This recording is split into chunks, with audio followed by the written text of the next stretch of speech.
प्राचीन काल में राजा शांतनु हस्तिनापुर के प्रतापी राजा थे। उन्होंने 2 विवाह किए। पहले गंगा से, जिनसे भीष्म का जन्म हुआ।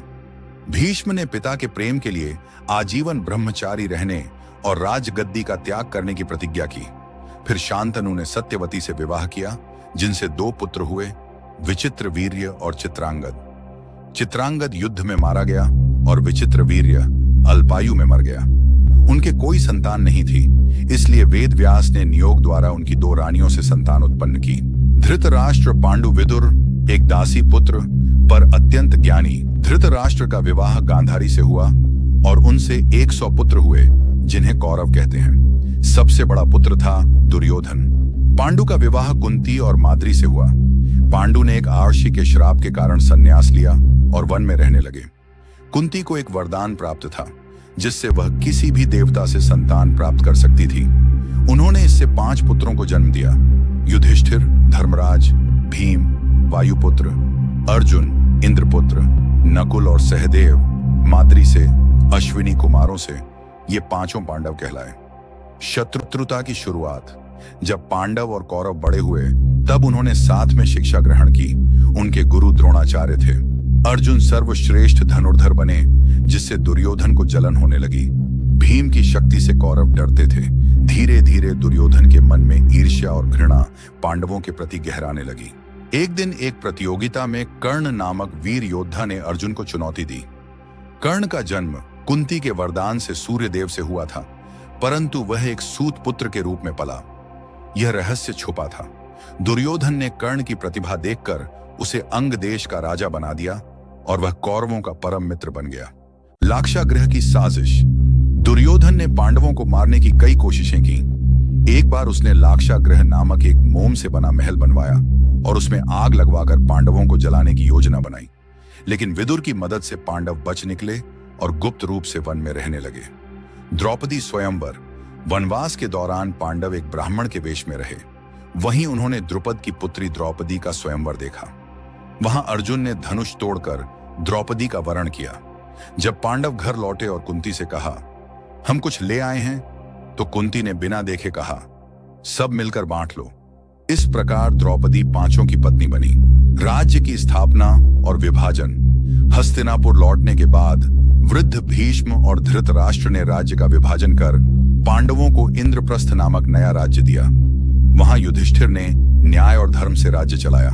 उन्होंने एक भव्य सभा बनाई, माय सभा, जिसमें कृष्ण, द्रुपद और दूसरे राजा उपस्थित रहे। दुर्योधन ने मामा शकुनी के साथ मिलकर युधिष्ठिर को जुए के खेल में बुलाया।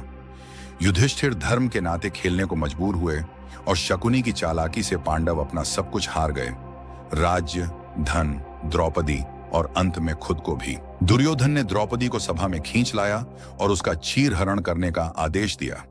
लेकिन श्री कृष्ण ने द्रौपदी की लाज बचाई और उसका चीर अंतहीन कर दिया। अंततः पांडवों को 13 वर्ष का वनवास और 1 वर्ष का अज्ञातवास दिया गया। वनवास और अज्ञातवास: पांडवों ने वन में कठिन जीवन बिताया। इस दौरान उन्होंने अनेक राशियों, देवताओं और राक्षसों से भेंट की। अर्जुन को इंद्रलोक में अस्त्र शस्त्र की शिक्षा मिली। अज्ञातवास में वे एक राजा के दरबार में छिपकर रहे।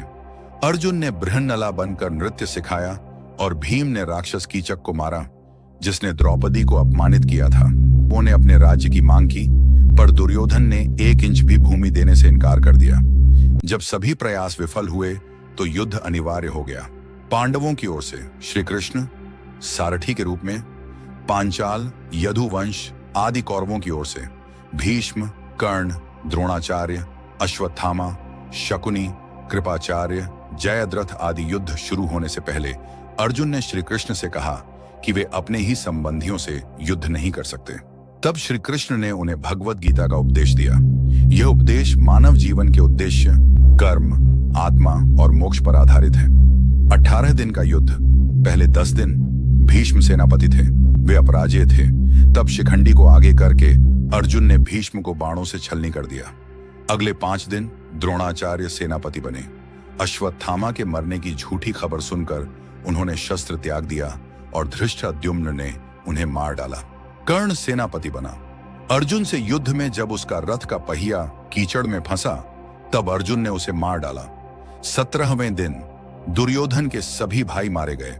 18वें दिन भीम ने दुर्योधन की जंघा तोड़ दी। अश्वत्थामा, कृपाचार्य और कृतवर्मा बचे। युद्ध के बाद, युद्ध के अंत में युधिष्ठिर को राजगद्दी सौंपी गई, लेकिन उन्होंने अश्वत्थामा द्वारा द्रौपदी के पुत्रों की हत्या पर शोक मनाया। युधिष्ठिर ने धर्मपूर्वक राज्य चलाया। अंत में पांडवों ने सब त्याग कर स्वर्गारोहण की यात्रा की। एक एक कर सभी मृत्यु को प्राप्त हुए। केवल युधिष्ठिर धर्मराज के रूप में जीवित स्वर्ग पहुंचे। धर्म की सदा विजय होती है। अहंकार और अधर्म का अंत निश्चित है। जीवन में कर्तव्य से कभी विमुख नहीं होना चाहिए। कर्म ही धर्म है।